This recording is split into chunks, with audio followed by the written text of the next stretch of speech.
నమస్తే welcome to BRK news special death నేను చక్కర్ల ఝాన్సీ ఇంకా నేను బుడిబుడి అడుగులు కూడా వేయలేదు అప్పుడే నీ దగ్గరికి ఎందుకు తీసుకొచ్చావు దేవుడా అందాల మా ఊరి అక్కా చెల్లెలు అని మేము ముగ్గురం అక్కా చెల్లెళ్ళం ఆడుకునేవారు మాపై ఇంత ఆగ్రహం ఎందుకు స్వామి వెళ్ళొస్తానండి అని చెప్పకుండా వెళ్తా అని చెప్పినందుక స్వామి నా భర్తను ఒంటరివాణ్ణి చేశావు కుటుంబాన్ని పోషించాలని పొట్ట చేత పట్టుకొని పట్నం పోదామొచ్చిన నాకు నువ్వు పట్నం కాదురా నా దగ్గరకు రావాలని పిలుచుకున్నావా స్వామి ఇలా అరుపులు కేకలు ఆర్తనాదాలు అయోమయం రంగారెడ్డి జిల్లా చేవెళ్ల మండల పరిధిలోని మీర్జాగూడ వద్ద జరిగిన ఘటన ఎన్నో కోణాలు బాధలు గాథలు అన్నీ ఒక్క క్షణంలో ఆవిరైపోయాయి ధర్మం గాడి తప్పితే దేవుడు వస్తారంటారు ధర్మాన్ని కాపాడుతారంటారు మరి ఈ ప్రయాణికులు ఏం ధర్మం తప్పారని ఇంత దారుణానికి ఒడిగట్టావు దేవుడా అంటూ వినిపిస్తున్న రోదనలు మనసును కలిచివేస్తున్నాయి కర్నూలు రోడ్డు ప్రమాదంలో మృత్యువుల సంఖ్య 19 రాజస్థాన్ రోడ్డు ప్రమాదంలో మృత్యువుల సంఖ్య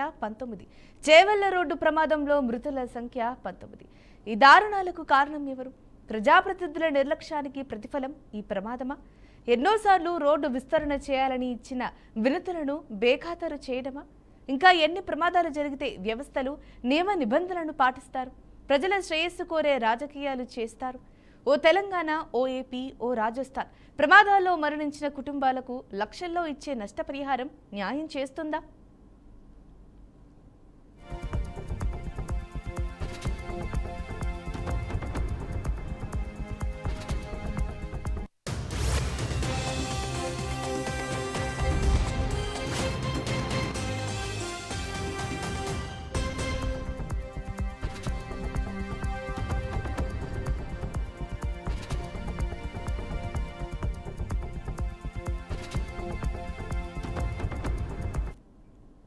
కలలతో బయలుదేరిన ప్రయాణం క్షణాల్లోనే కలలాముఖం ధరించింది మా అమ్మ పుట్టినరోజు జరుపుకుందామని నవ్వుల మధ్య బయలుదేరిన ఆ బస్సు ఇప్పుడు కన్నీటి నదిగా మారిపోయింది ఓ చిన్న పొరపాటు ఓ అజాగ్రత్త ఓ నిర్లక్ష్యమే ఇంతమంది ప్రాణాలను బలి తీసుకుందని ఎవరూ ఊహించరు బస్సు డ్రైవర్ క్షణం నిద్రపోయాడా లేక రహదారి లోపమా రోడ్డు సరిగ్గా కనిపించక జారిపడిందా అనే అనుమానాలు చాలా తలెత్తుతున్నాయి ప్రతి ప్రమాదం తర్వాతే మెలకువ వస్తే మరి ప్రాణాలు ఎవరు కాపాడుతారు దుస్థితి తాత్కాలికంగా వార్తల్లో నిలిచినా ఆ బాధ శాశ్వతంగా కుటుంబాల గుండెల్లో ముద్రపోతుంది కన్నీటి వర్షంలో అంత్యక్రియలు కొడుకులు కూతుళ్ళు తల్లులు తండ్రులు ఒకరి దుఃఖం మరొకరి హృదయాన్ని చీల్చేస్తోంది రోడ్లపై రక్తం కారితేనే ప్రభుత్వం కదులుతుందా రోడ్డు భద్రత అంటే కేవలం నినాదాలకే పరిమితమా ఇవన్నీ సమాధానం లేని ప్రశ్నలుగా మిగిలిపోతున్నాయి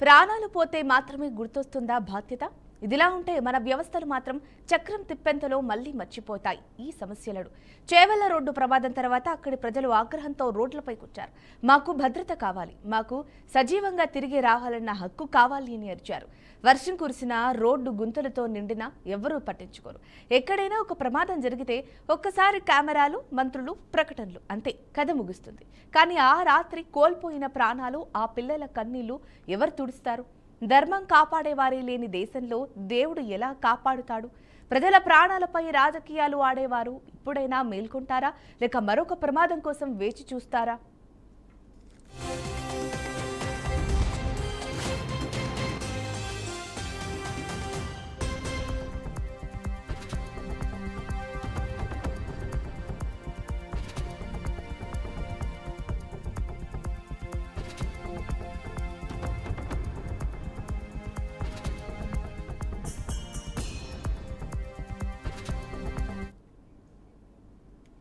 ఈ అంశానికి సంబంధించి తన విశ్లేషణ అందించడానికి ఇవాళ మనతో పోటా ఉన్నారు ఎక్స్ఆర్టీఏ కమిషనర్ గాంధీ గారితో మాట్లాడదాం నమస్కారం గాంధీ గారు నమస్కారం అమ్మా నమస్కారం గొంతు వినపడుతుందా వినపడుతోంది గాంధీ గారు మరి ప్రస్తుతం మరి చేవెళ్ల రోడ్డు ప్రమాదంలో 19 మంది అయితే మరణించడానికి ప్రధాన కారణాలు ఏమై ఉంటాయంటారు కేవలం డ్రైవర్ యొక్క నిర్లక్ష్యము యాజమాన్యం యొక్క నిర్లిప్తత, అధికారుల యొక్క బాధ్యతారాహిత్యం, ఈ 3 కారణాలు ఈ 19 మంది యొక్క మరణాలని కలగజేసింది.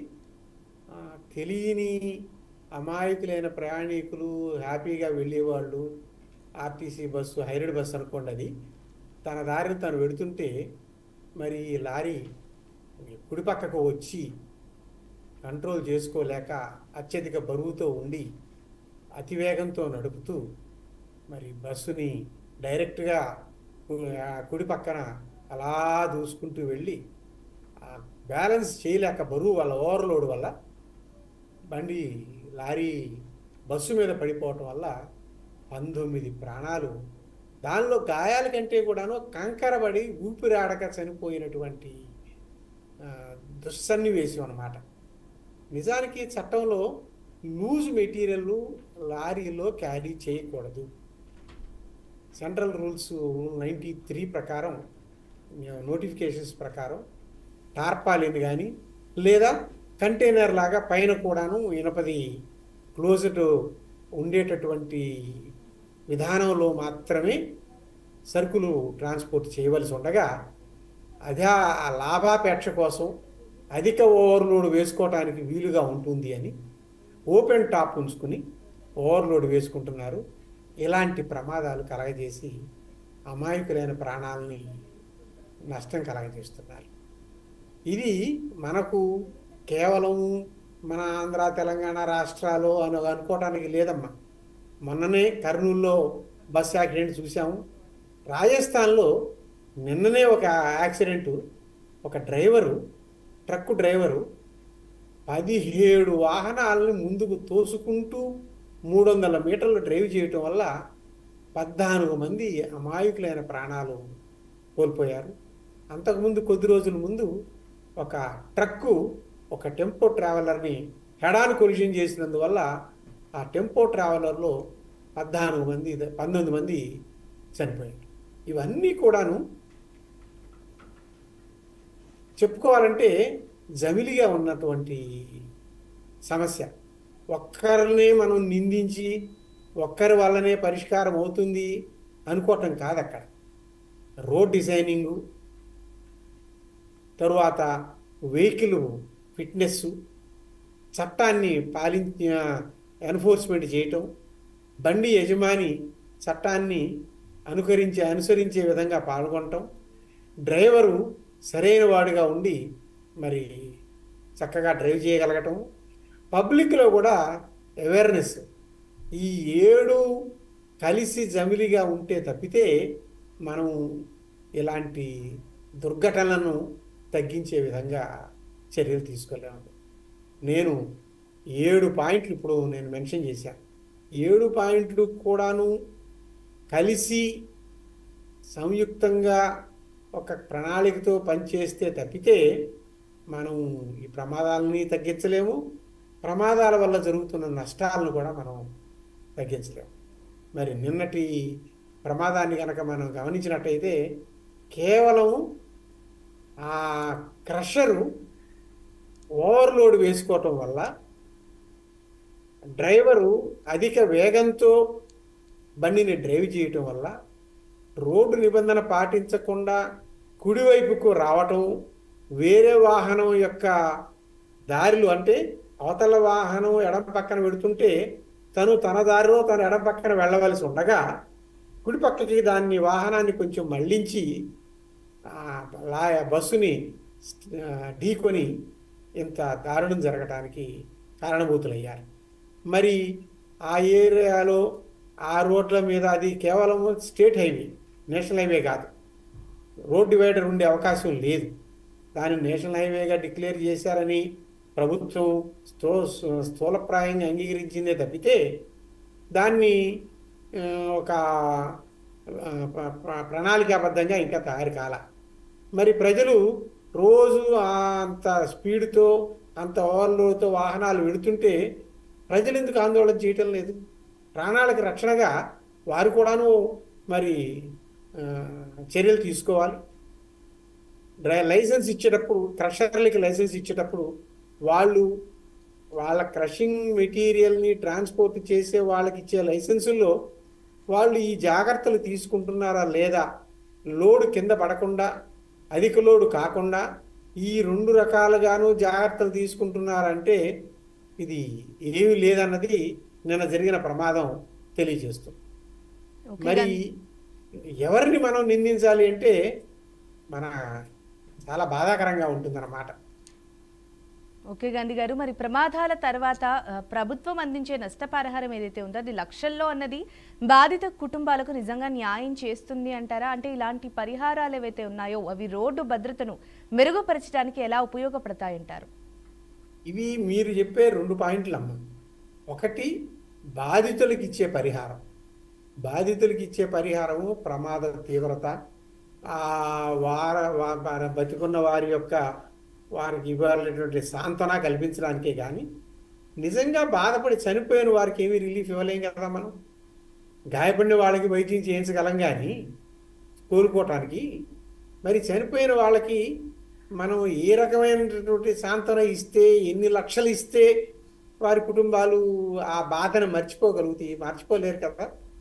మరి ప్రమాదాలు జరగకుండా చర్యలు తీసుకోవడం అనేది చాలా ముఖ్యం. ప్రమాదం జరిగినప్పుడు కూడాను ఎక్కువ నష్టం జరగకుండా జాగ్రత్తలు తీసుకోగలిగినటువంటి అత్యవసరమైనటువంటి ప్రణాళికలు చాలా అవసరం. ఇవి ప్రభుత్వాలు చిత్తశుద్ధితో చేస్తేను, ప్రజలు కూడాను అంతే రకమైనటువంటి అవగాహనతో ఉంటేను ఇది జరుగుతుంది. చట్టాన్ని అమలుపరచడానికి చట్టంలో అన్నీ ఉన్నాయి, కానీ ఆ చట్టాన్ని సమర్థవంతంగా అమలు చేయాలి అంటే వాళ్ళు ఆ చట్టం దగ్గరలో ఉన్నంత వరకు అందరూ బాగానే ఉంటారు.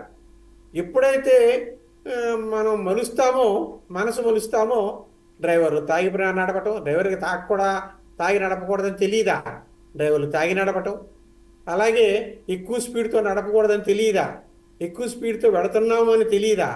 స్పీడ్ గవర్నర్లు ఉన్నాయి, అది దాటి వాటిని ఎందుకు మనం తీసేస్తున్నాం అనుకుంటున్నారా? ఇవన్నీ ఏం లేకుండా స్వలాభం కోసం, సొంత వ్యాపారాన్ని అభివృద్ధి చేసుకోవడం కోసం ప్రజల యొక్క ప్రాణాలని పణంగా పెడుతున్నారనేది చూస్తున్నాం. ఏదో ఇలాంటి ప్రమాదాలు జరిగినప్పుడు రోడ్డు భద్రత గురించి మాట్లాడుతుంటాం, రోడ్ సేఫ్టీ వీకులు అంటాం, పక్ష ఉత్సవాలు అంటాం, రోడ్డు భద్రత మాసోత్సవాలు అంటున్నాము. కానీ నిజంగా ప్రజల్ని ఇన్వాల్వ్ చేసి ప్రజలు పాల్గొనేటట్టుగా చేసేటటువంటిది లేదు. ప్రభుత్వ కార్యక్రమాల్లాగా చేయటం, ప్రభుత్వ కార్యక్రమాల్లో ఆ 4 రోజులు ఏదో ప్రచారం చేయటం, వారి కార్యక్రమాలు చేయటం, కానీ ప్రజల్లోకి సరైన అవగాహన వెళుతుందా లేదా అనే మానిటర్ చేసే వ్యవస్థ లేదు. మరి కార్పొరేట్ వ్యవస్థలు కూడాను సోషల్ రెస్పాన్సిబిలిటీ వాళ్ళకు ఉన్నప్పటికీను వాళ్ళు కూడాను సోషల్ రెస్పాన్సిబిలిటీకి డబ్బులు ఖర్చు పెడుతున్నప్పటికీను అవి నిజమైన ఫలాలు ఇచ్చే విధంగా ఉండటం లేదు అనేది నా బాధ. ఓకే గాంధీ గారు, మరి ఈ రోడ్డు విస్తరణకు సంబంధించి అంటే ఇలాంటి సంఘటనలు జరుగుతూ ఉన్నప్పుడు కూడా ప్రతిసారి అప్పుడు వచ్చినప్పుడు ఆ రోజు రసాబసాగా అంటే ఆ రోజుకి చర్యలు తీసుకోవడం తప్పించి దాని గురించి పట్టించుకోవట్లేదని ప్రజల నుంచి ఒక ఫిర్యాదులు అయితే అందుతున్నాయి. మరి రోడ్డు విస్తరణ భద్రతా చర్యల కోసం మరి ప్రజలు ఇచ్చిన వినతులను కూడా ప్రభుత్వం పట్టించుకోవడం లేదని తెలుస్తోంది. మరి ఇది రాజకీయ నిర్లక్ష్యంగా మనం పరిగణించవచ్చంటారా? ఇది ఒక్క రాజకీయ నిర్లక్ష్యం అనుకోవటానికి లేదమ్మా. మీరు చెబుతున్నారు, ప్రజలు ఏం చేస్తున్నారు? వారి యొక్క బాధ్యత లేదా? మన రోడ్లో ప్రయాణించే వాహనాలు ఎక్కువ స్పీడ్తో వెళ్ళటానికి వీల్లేదు, ఓవర్లోడ్తో వెళ్ళటానికి వీల్లేదు. మేము అలా అయితే ఆ లారీలన్నీ రానివని ప్రజల్లో అవేర్నెస్ వాళ్ళకి కావద్దా? వాళ్ళ బంధువులే కదా ప్రమాదాలకు గురయ్యి, వాళ్లే కదా ప్రమాదాలకు గురయ్యి బాధపడేది కూడాను. వారికి కూడాను అవేర్నెస్ రావద్దా? వారి బాధ్యతను వాళ్ళు మర్చిపోయి, వాళ్ళ కర్తవ్యాలను వాళ్ళు మర్చిపోయి కేవలము ప్రభుత్వాల మీదను ప్రభుత్వ యంత్రాంగం మీదే నింద వేస్తాము అంటే అది మనం పూర్తిగా సమర్థనీయమైనటువంటి వ్యవహారం కాదు. చట్టం ఉంది, రోడ్డు నిబంధనలు ఉన్నాయి, నిబంధనలు పాటించడానికి యంత్రాంగం ఉంది. కానీ ఫలాలు పొందేటటువంటి ప్రజలకు కూడాను అందులో భాగస్వాములు అవ్వాలి. మరి ఆ చైతన్యం, అవగాహన, నిన్న జరిగినటువంటి ఈ ప్రమాదంలో నేను ఒక విషయం విన్నాను. రోడ్డు నేషనల్ హైవేగా ప్రభుత్వం ప్రిన్సిపల్గా డిక్లేర్ చేసినప్పటికీను, ప్రభుత్వం చర్యలు తీసుకుంటున్నప్పటికీను, ఎన్విరాన్మెంటల్ కాన్షియస్ ఉన్నటువంటి పెద్దలు ఆ రోడ్డుని, ఆ చెట్లు తొలగించడానికి వీల్లేదు, రోడ్లు ఎలా వేయటానికి వీల్లేదు అని కోర్టు నుంచి నిషేధాజ్ఞలు తీసుకొస్తున్నారని, వాటిని మరి అంత జాగ్రత్తగా ఉండేటటువంటి ఎన్విరాన్మెంటలిస్టులు, పర్యావరణ రక్షకులు, ఈ కాంట్రాక్టర్లు, ఈ క్రషర్స్ ఆ రోడ్ల మీదకి ఎలా వెళ్ళనిస్తున్నారు, సరైన రోడ్లో సరైన విధంగా ఎందుకు ప్రయాణం చేయటం లేదు అనేటటువంటి ఆ అవగాహన వాళ్ళకు ఉండద్దా? నేను ప్రశ్నిస్తున్నాను. అలాగే ప్రజల్లో కూడాను ఇప్పుడు మంత్రుల్ని, ఎమ్మెల్యేలని మీరు ఎందుకు వచ్చారు, మీరు ఇప్పుడు వచ్చారా, మేము నష్టపోతే మీరు వచ్చారా అంటే, అంతకు ముందంతా వారు తీసుకుంటున్న చర్యల్ని సమర్థించకుండాను, మరి వాళ్ళకి అడ్డం పడుతూ రాజకీయాలు ఆడుతూ, మరి ఎవరి పబ్బం వారు గడుపుకుంటూ ఇలా బాధలు కలిగినప్పుడు మరి అందరూ విమర్శించుకోవడం తప్పితే ఉపయోగం లేదు అనేది నేను పడుతున్న ఆవేదన. ఓకే గాంధీ గారు, ఎప్పుడైనా సరే ఈ ప్రమాదాలన్నీ జరిగినప్పుడు ప్రజలు ఆగ్రహం వ్యక్తం చేయడం కానీ, ఆందోళనలు చేపట్టడం కానీ, రోడ్లపై నిరసనలు చేపట్టడం కానీ చేస్తూ ఉంటారు. మరి ఈ విధంగా చేయడం వల్ల నిజంగానే ప్రభుత్వంలో మార్పులు తీసుకురావడానికి అది ఉపయోగపడుతుందంటారా? మీరు చెప్పింది స్ట్రైట్గా చెప్పాలంటే ఉపయోగపడటం లేదమ్మా. ఎందుకంటే ప్రభుత్వం పాలసీలు నిర్దేశిస్తుంది, కమిటీలు వేస్తారు, బడ్జెట్లు ఇస్తారు, పాటించమంటారు, అమలు చేయమంటారు. అది కొన్నాళ్ళ ప్రోగ్రామే. వారం రోజుల ప్రోగ్రామా, 15 రోజుల ప్రోగ్రామా, నెల రోజుల ప్రోగ్రామా? నిరంతరం ప్రోగ్రాం చేయగలిగినటువంటి ఆసక్తిగా ఉన్నటువంటి వ్యవస్థలు చాలా అరుదుగా ఉన్నాయి. మరి మీరు జాగరూకతతో ఉండవలసినటువంటి సోషల్ వెల్ఫేరు, మరి సామాజికవేత్తలు, ప్రజలు కూడాను పట్టించుకోవటం లేదు. ఎవరి పని నా పని అయితే చాలు, నాకెందుకు వచ్చింది. ఇలాంటివి జరిగినప్పుడు మాత్రం అందరూ ఎదుటి వాళ్ళని నిందించడానికి మాత్రం సిద్ధంగా ఉంటారు. మనమేం చేస్తున్నాం, మన భద్రత గురించి మనం ఏం ఆలోచించుకుంటున్నాం అనేటటువంటి అవగాహన ఉండి కూడాను ఆచరణలో చేయటం లేదు. ఎవరు ఆచరణలో చేయనప్పుడు ఇలాంటివే జరుగుతూ ఉంటాయి. ఓకే గాంధీ గారు, ఇలాంటి ఘటనలు జరిగినప్పుడు సాధారణంగా మనుషులు అనుకుంటూ ఉంటారు, నేనేం పాపం చేశాను, నాకే ఎందుకు ఇలా జరుగుతోంది, ధర్మం నడవట్లేదా, ధర్మం వైపు నడవట్లేదా అని చెప్పేసి చాలా మంది అనుకుంటూ ఉంటారు. మరి అలాంటి కోణంలో అడిగినప్పుడు కానీ, ప్రశ్నించినప్పుడు కానీ దానికి ఏం సమాధానం చెప్తారు? నిజంగా చాలా బాధగా ఉంటుందమ్మా మీరు చెప్పింది. ఒక్కొక్క కుటుంబం వెనకాల ఎంత విషాదమైనటువంటి కథ ఉంటుంది. నిన్న జరిగినవి చూసాం, 3 అక్కా చెల్లెళ్ళు పాపం, అలాగే భార్యాభర్తలు. ఎంత కుటుంబాలకి ఎంత నష్టం, ఎంత తీరని శోకాన్ని మిగులుతాయి. ఒక్క డ్రైవర్ యొక్క నిర్లక్ష్యం. మరి ఆ డ్రైవర్కి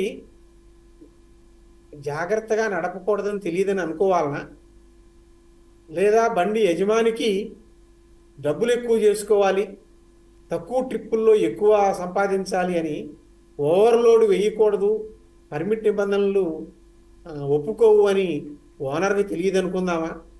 లేదు, లోడుని ట్రాన్స్పోర్ట్ చేసేటప్పుడు కూడాను లూజ్ మెటీరియల్గా కింద పడే అవకాశం ఉండేట విధంగా ఆ లోడుని తీసుకెళ్ళకూడదు అని తెలియదు అనుకుందామా? ఇవి తెలియని కావు. తెలిసి కూడాను నిర్లక్ష్యం, నిర్లిప్తత. మన పని మనకు అవుతుంది, మనల్ని ఎవరు అడుగుతారు, అడిగినప్పుడు చూద్దాంలే అని మాట్లాడుతుంటారు. రోడ్లు బాగు చేయాలి, దానికంత ప్రభుత్వ స్కీములు ఉన్నాయి, చేస్తారు. వాళ్ళు వచ్చి హామీ ఇచ్చిలో మళ్ళీ జరగదని ఏమిటి? మీరేం చేస్తున్నారు ప్రజలుగా ఉండి? ఇలాంటి ఓవర్లోడ్తోనూ, అధిక స్పీడ్తోనూ, మద్యం తాగే వాళ్ళు వెడుతుంటే మీరు మీ పరంగా సామాజిక బాధ్యతతో మనమంటూ కూడాను మరి పనిచేయాలి కదా. అలాంటి వాలంటరీ గ్రూప్స్ ఎందుకు ఏర్పడకూడదు, అలాంటి చర్యలు ఎందుకు తీసుకోకూడదు అనేది వాళ్ళలో కూడా రావాలి. వచ్చినప్పుడే నిజమైనటువంటి సామాజిక మేలుకొలుపు వస్తుంది, నిజమైనటువంటి రోడ్డు భద్రత వస్తుంది. రోడ్డు భద్రత అనేది కేవలం మాటల్లో చెప్పుకునేదో లేకపోతే కాగితాల మీద రాసుకునేదో కాదు, మనం ఆచరించేదే రోడ్డు భద్రత. అరే స్కూటర్ మీద వెళ్ళేవాళ్ళు హెల్మెట్ పెట్టుకుని వెళ్ళాలనేది తెలియదని అనుకుంటామా? స్కూటర్ మీద వెళ్ళే వాళ్ళే కాకుండా వెనకాల ఉన్న ప్రయాణికుడు కూడాను హెల్మెట్ పెట్టుకునే వెళ్ళాలి, హెల్మెట్లు పెట్టుకోవడమే కాదు హెల్మెట్ల కింద బెల్టు తగిలించుకోవాలి అని తెలియదని అనుకుంటామా? తాగి నడపకూడదు అని తెలియదని అనుకుంటామా? మరి తెలిసి కూడాను మనం చేస్తూనే ఉన్నాం కదా.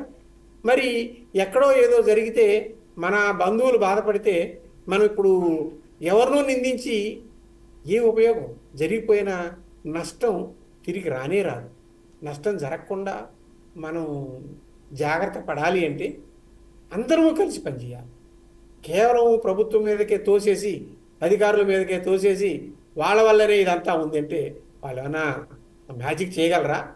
మెజిషియన్సా? లేకపోతే అప్పటికప్పుడు పరిష్కారాలు సృష్టించగలరా? దేనికైనా కానీ ఒక విధానం ఉంటుంది. ఆ విధానంలో మేము భాగస్వాములు కావు, ఎదటి వాళ్ళంతా చేయాలి అని అనుకోవటం కూడా సరైనది కాదమ్మా. అది నా ఆవేదన.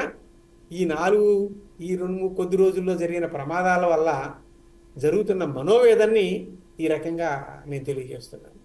ఓకే గాంధీ గారు, జనరల్గానే 2025 సంవత్సరాన్ని కనుక చూసుకుంటే అంతకుముందు 100 ఏళ్లతో పోల్చుకొని అదే రోజు, అదే డేట్, అదే వారం ఈ 2025 సంవత్సరంలో కూడా నడుస్తోంది అని చెప్పేసి ఆ కోణంలో చూస్తున్నారు.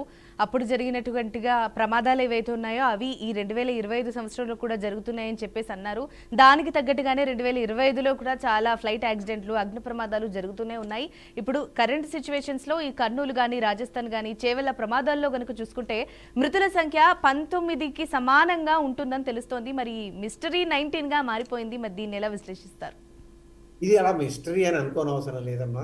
ఇది కేవలం కాకతాళీయంగా జరుగుతున్నదే తప్పితే ఇది మీరు ఈ 3 రాష్ట్రాల్లో కూడాను డ్రైవర్ల యొక్క నిర్లక్ష్యం వల్ల, డ్రైవర్లు చట్టాన్ని పాటించనందువల్ల, బండి యజమానులు చట్టాన్ని అనుసరించనందువల్ల, ఈ వాహనాల్ని కంట్రోల్ చేసేటటువంటి అధికారులు పూర్తిగా పరీక్షలు చేయనందువల్ల, జమిలిగాను ప్రజలలో అవేర్నెస్ లేనందువల్ల, ఇప్పుడు ఇందాకే చెప్పాను, మళ్ళీ ఇంకోసారి చెబుతున్నారు, ఇవన్నీ కూడాను మనల్ని మానసికంగా చాలా బాధ కలుగుతూ ఉంటుంది. జరిగిన నష్టాన్ని ఎవరూ తీర్చలేము. అది ఆ కుటుంబానికి, ఆ సంఘానికి, సమాజానికి ఎంత తీరని వేదన ఉంటుంది. మరి మనం ఏం చేస్తున్నాం? మన బాధ్యత ఎంతసేపు ఎదటి మీద ఎవరో వస్తారని, ఏదో చేస్తారని ఎదురు చూద్దామా? మనకిగా మనం ఏమీ చేయలేమా అనేది ఆలోచించుకోవాలనేది నా భావన. రైట్. థ్యాంక్ యూ గాంధీ గారు. ఈ అంశానికి సంబంధించి చక్కటి విశ్లేషణ అందించారండి. ధన్యవాదాలు. నమస్కారం అమ్మా. నేను ఇలా చెప్పుకోగలిగిన అవకాశం ఇచ్చినందుకు కూడాను బీఆర్కే వారికి ధన్యవాదాలు చెబుతున్నాను. ఎందుకంటే ఎంతసేపు ఎదుటి వాళ్ళని నిందించడం కాదు, ఎవరో వస్తారని, ఏదో చేస్తారని మనం ఎదురు చూస్తూ బాధలు పడుతూ మన కుటుంబాలే నష్టపోతాయి. రేపొద్దున మీ కుటుంబంలో వాళ్ళు అవ్వచ్చు, నా కుటుంబంలో అవ్వచ్చు, అమాయకులు, చిన్నపిల్లలు, వారికి తెలియకుండా చట్టపరమైనటువంటి సౌకర్యాన్ని అమలు చేసుకుందాము, పొందుదాము అనుకుంటే మరి ఇలాంటి ప్రమాదాలు జరిగితే రైట్, చాలా బాధగా ఉందమ్మా, చాలా బాధగా. రైట్. థ్యాంక్ యూ గాంధీ గారు. Thank you. ఇది వాటి స్పెషల్ ఇన్ డెప్త్. చూస్తూనే ఉండండి బీఆర్కే న్యూస్ తెలుగుడి సత్తా.